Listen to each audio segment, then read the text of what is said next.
I hate the term stay in your lane, but I feel like Harry can do so much more for veterans. So they'll give interviews to CBS even though they showed that absolutely awful footage, and they'll also work for Netflix, who reenacted that very car crash and the like for the crowd. They really do have such high morals, don't they? They're very worried that Archie will go down a rabbit hole online as well when they're Yeah, he's gonna find out who his grandpa is. He's gonna be like, oh, who's this Thomas Markle guy?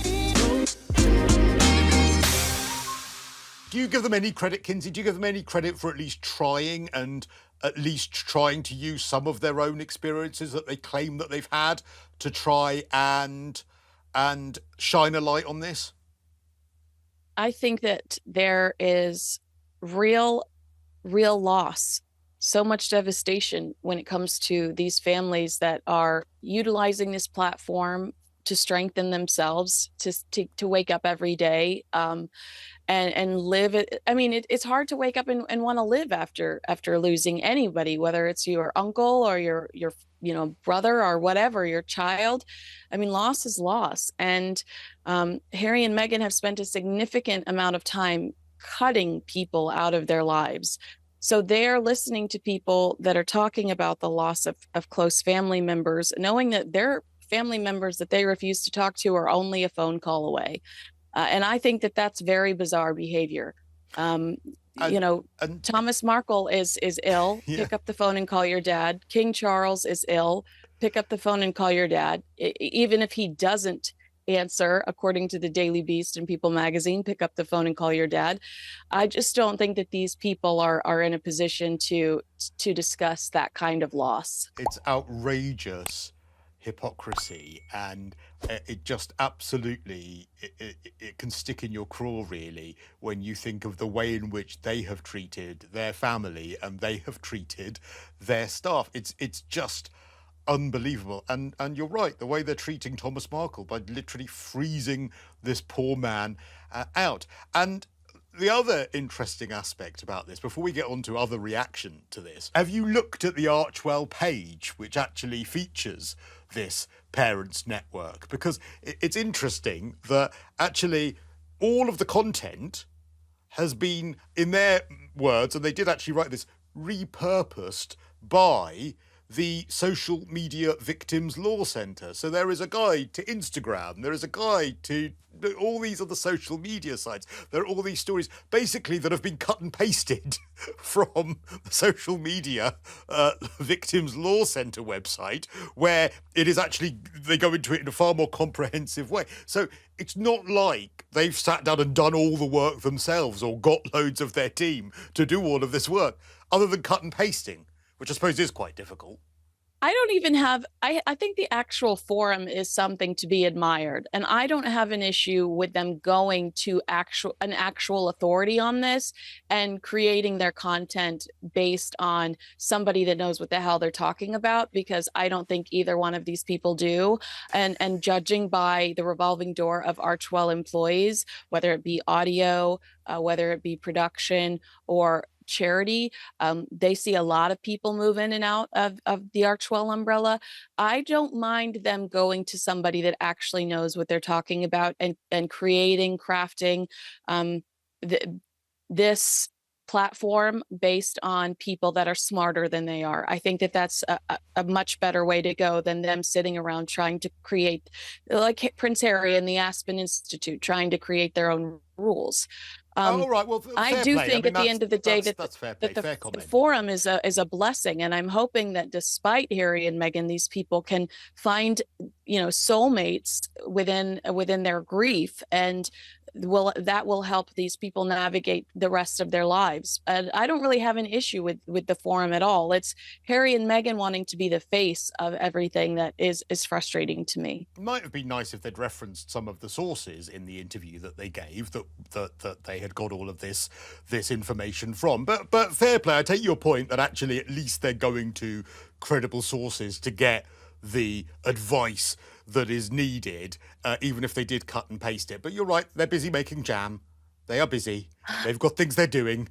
They've got things to do. Now, let's talk some of the reaction to this interview. Oh, by the way, the other thing, just before we do that, actually, there is one other quote that I just wanted to reference with you, and that is they said that they're very worried that Archie will go down a rabbit hole online as well when they're. Yeah, he's going to find out who his grandpa is. He's going to be like, oh, who's this Thomas Markle guy? Exactly. That's a rabbit hole. Oh, well, I'm related to some royalty. What, there's a king who's Wow, my grandfather?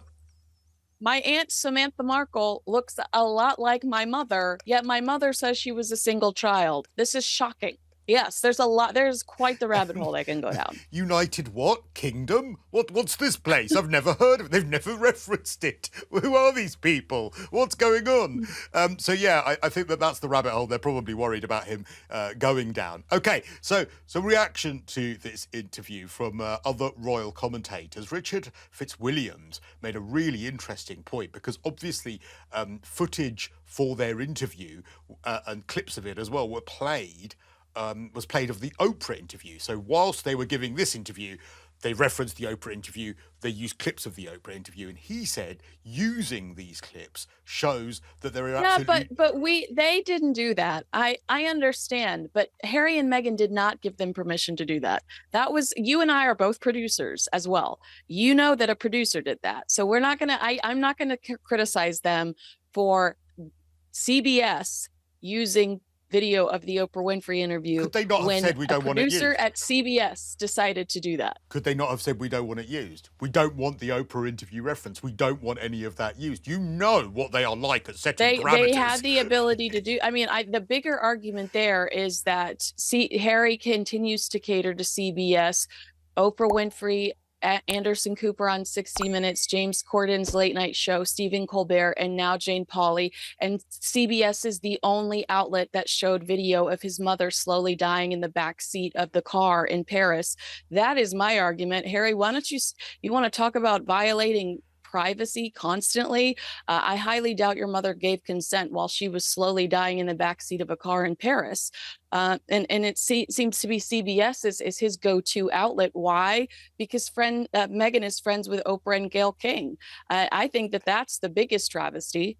That is just repellent, isn't it? So they'll give interviews to CBS even though they showed that absolutely awful footage, and they'll also work for Netflix, who reenacted that very car crash and the like for the crowd. They really do have such high morals, don't they? They really, really do.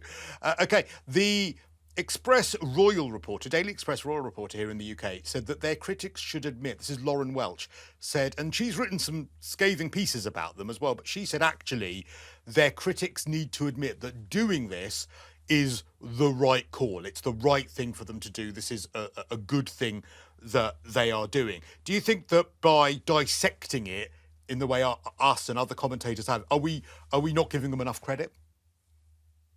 I mean, I say in every interview I've done about this that this is an incredible cause, that I just don't think that they're the right vehicle for it. So I disagree with that. I think that we should have more conversations about children in social media. And because of this, we probably are. So at the end of the day, I'm hoping that they feel like they did something right. But it does open Harry and Meghan up to criticism because of how obnoxiously hypocritical they continue to be. But there is, at the end game is for us to have more conversations about children's access to social media and how it negatively affects them as they grow up. You know, Kate's early years project probably has plenty of actual tangible paperwork, research, and information on how it negatively affects children being on a tablet and having access to these games where you're playing with people all over the world too early. I think that it is an important message, but most of us have continued to say that throughout discussing this. A very important initiative. Are Harry and Meghan the right people to be the face of it? Probably not. Well, again, I mean, I feel like, I hate the term stay in your lane, but I feel like Harry can do so much more for veterans. Meghan grew up in Los Angeles. We have a horrible homeless crisis here. Why work with homeless vets? I mean, that you already have, you're already an authority figure in that arena. I just don't there's too much criticism that can be made when it comes to bullying and Harry and Meghan. Yeah, it seems like the odd cause when you're right, your hands have to be clean when you enter into something like this. You have to have clean hands. And it does seem absolutely bizarre that when online bullying is such a major part of this initiative, and you're right, it is a really good initiative. The rabbit hole that children can go down online and young people, the influences when it comes to eating disorders and all these sorts of things, they need to be discussed. But your hands need to be clean. And when bullying is such a massive part of this, having been accused of such bullying and having carried out such bullying themselves when it comes to like their various when it comes to things like their books and things like that, they are not the right people to do this. Just one final word on this. She did look good. I'm sorry. The Ralph Lauren co-ord and the £13,000 Cartier necklace. Perhaps not the right tone or choice when you're talking about young people that have died. I mean, I'm not sure that going for, £14,000 worth of clothing is quite the right tone, but she did look good. I wonder if she sleeps in that necklace, because she's constantly in that necklace. Yeah, I think that I'm never going to see Meghan in a beige outfit without mentioning the fact that she accused the royal family of not allowing her to wear colors while she was a member of the royal family. I think that that's an important statement to make, because that comment when we were watching the docuseries, and she's like, I never could wear colors, complaining about how she had to lower her, dampen her light when she was a member of the royal family because everyone else was wearing colors. I thought, what a petty and unnecessary complaint. This makes you look so small and so sensitive. And now every time I see her, she's wearing white or nude. She loves a beige. nude shoe. She does love a nude shoe, doesn't she? And I'm just like, what were you even talking about? Why did you open your mouth and even say that if you're never going to wear colors anyway? And I remember one of the most famous photos in the royal family was when she was wearing that green outfit, the beautiful. Yeah, but that was her last event. They called that her revenge outfit at the time.